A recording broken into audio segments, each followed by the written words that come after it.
Cashflow Alexio, and today I'm going to be teaching you how I edit my real estate photography. I'm going to have this broken down into two parts. First part is going to be showing you how to get photos from looking like this to looking like this. And that's going to be predominantly mostly in Lightroom. The second part is going to be showing you how I add the real estate overlays, looking at like roads, local attractions, essentially going from this to this. So for part one, we're just going to bring in the photos from your SD card from your camera. We're going to start off bringing those into Lightroom. So I've got those all selected here in these two folders on my one SD card. First going to bring in the interior photos and the exteriors, and then we'll focus on the drone shots after. I'm also going to be providing you with some free LUTs that you can use in Lightroom to have the same effect, same results in your photos. We're going to go to the Develop tab, and we're just going to hop right in. So I have a preset called Real Estate HDR Real Estate Bright Day, this one right here. I like to start with that one, especially on these exterior shots. I don't really like how green that is, so I'm going to bring this green down just a tad in the color selection area. So I brought the green down, looks a little bit more realistic, looks a little too bright for my fancy. I do like having these a little more bright. It highlights the property, it brings out the shadows, really just makes it feel like a better, cleaner asset. So you can see on this one, I'm going to go ahead and copy the settings from this because it should work out well with the exposure for the whole day. You can see how that affected this one. I'm just going to test it on a couple.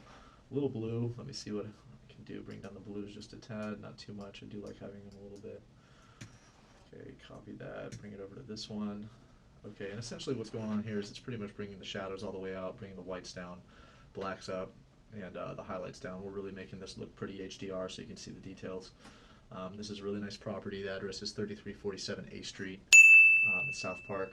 The owners did a really nice remodel on this. So anyway, I'm going to copy, now that I have the right settings, I'm just going to highlight all of the exterior shots. Looks like there's a couple more here. And I'm going to go sync. And then I'm going to make sure all of this is checked as such. I don't like to change up the white balance because that'll start making the photos look a little blue or purple.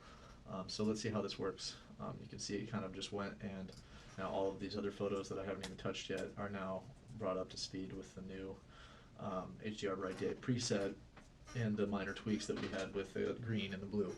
And I'm going to have the link for those presets in the description, so make sure to check those out and download those. If you have any questions, leave a comment. So now we're on the interior shots. We might go back exterior a little later on and I can copy and paste those settings, but let's use my HDR RE interior preset. That's this one here. And make sure that this didn't get changed. Okay, it looks a little green. I like to add a little bit more pink back to that. See, okay, yeah, we got this. Not overdo it. Right about there is where it looks good. So I'm gonna copy that. And a lot of these you're gonna have to adjust just a tad, just because it varies from day to day with the daylight and the time of day, the lighting. You're gonna have to change the exposure and maybe fiddle with the white balance just a tad. So anyway, bring this in. I'm just gonna copy this, just like I did before. Make sure it kind of works on a couple of these photos. And when I'm pasting, I'm doing Control V to paste. It's taking quite a second. I think, oh, it's because I had this hovering over. When you have it hovering over one of these other ones, it usually just supersedes it. But now that I took the mouse off of that, it should look good. So I'm going to copy, bring it over using the arrow key, paste here. This one looks a little green again. You know why? It's because I didn't copy the white balance. So I am going to copy the white balance on these interior shots, and that means that I'm just going to check the white balance box when I go and do the copy. Now when I do paste, it should add the pink tone, bring it back out. Now we're looking white. I like it. Looks nice. There's just some good shots. So now I know that I got that kind of somewhat right. Let me go ahead and sync. I'm just kind of holding down the shift key over all of the interior shots and press sync here and have the white balance checked. Now you kind of see at the bottom it's populating, it's going through and editing all of these the same way. You can see some of these, they're a little pink. You can bring them out, bring the pinks down just a tad to go back through on the individual photos. It's not really going to make a big difference on this. Okay, yeah, these look good.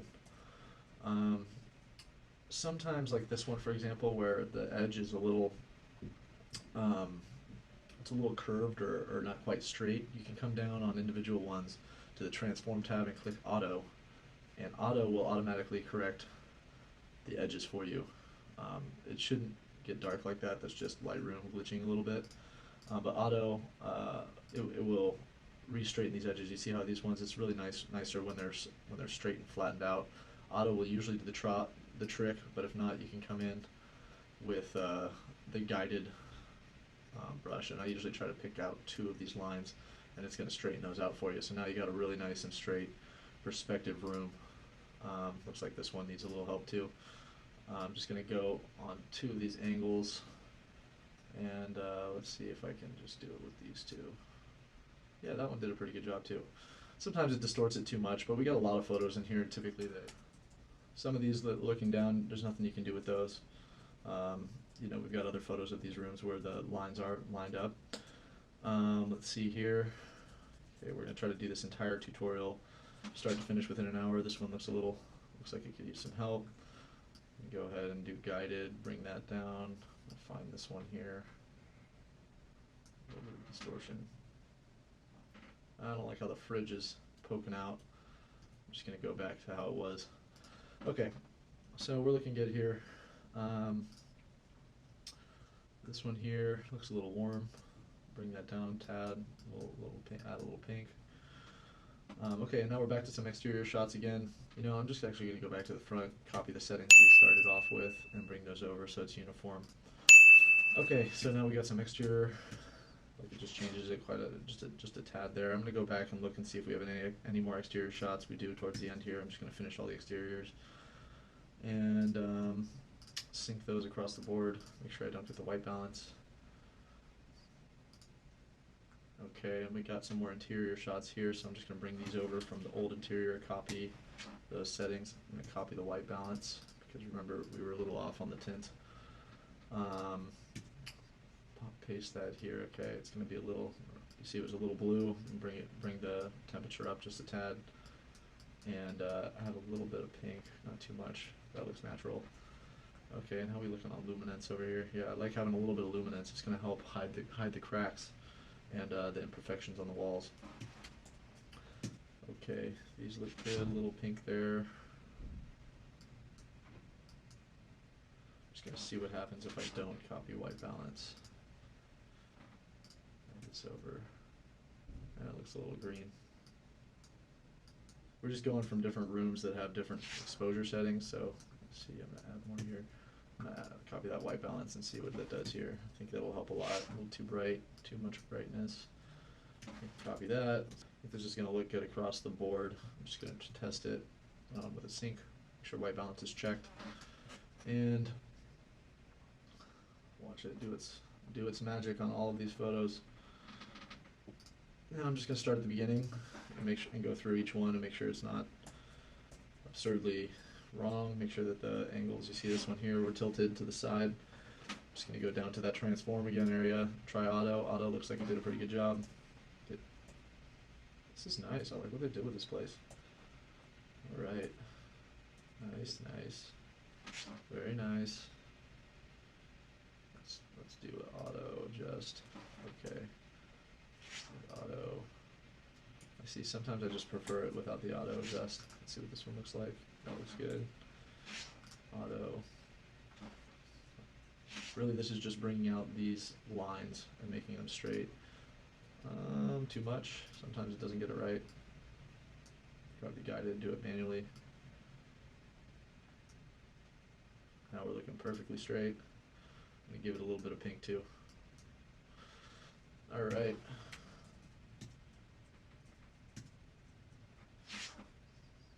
Depends on how much time you want to spend on these, but I think it's always just looks that much better when you get these lines straightened out. Now these ones look a little too blue or too warm. and bring those temperatures down. Oh wow, I really like what they did with the flooring in there. See that? That looks nice. I like that. Nice work, Kevin.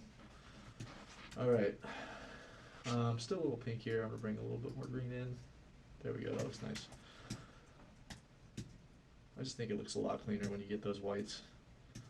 They're actually white. So you see the fan moving here. It's always better if we can avoid that, but sometimes we're just running through these properties as fast as we can trying to get the photos so we don't disturb the tenants too much. Here we go, and there we go. Just looking for straight lines, and the software will figure it out itself. A little pink in here. This one's a little dark. That's some pink. And let's see, a little too much light in this one. And I'm going to go down, auto adjust, looks good. Auto, you see sometimes it does this, no good, no bueno, no bueno, don't do that. Just leave it as is. We've got another couple angles of that same room, so sometimes that overhead, even though these aren't straight, it shows you really how big the room is, so I still like to include those in the package. Alright, minor tweaks here and there. Add some pink here, looks a little too green, you see what I'm doing, just added some pink. Really like how that gives it that soft touch. Let me see what happens if I give this one the auto boost. Nah, here we go, looks a little... Nah, let me go back to the original. Okay, let's see this. That's nice, that's nice. Okay, and we're back to some exterior shot. Alright, here we are. Bring down exposure just a tad. Okay, we're all the way done with that import. So now I'm going to go ahead and export this one. And these are the settings I like to export for clients. Limit the file size to 3000K. I'm not going to call this Iceland Canyon, which was really sick. We're going to call this by the property name 3347 A Street. And I'm going to call this DSLR. And we're going to go export. I like to organize mine all in property edits. New folder for the property, 3347 A Street. And we're just going to go ahead and save them all in here. And it's going to automatically compress all of these. We have 92 files. I'm going to let this go. At this point, I'm going to end part 1. And I'm going to pick up part 2 to show you guys how to take these photos and make them look like this. So stay tuned. Make sure you check out the next episode, part 2, on real estate graphic design. And I'll see you in the next video. Peace.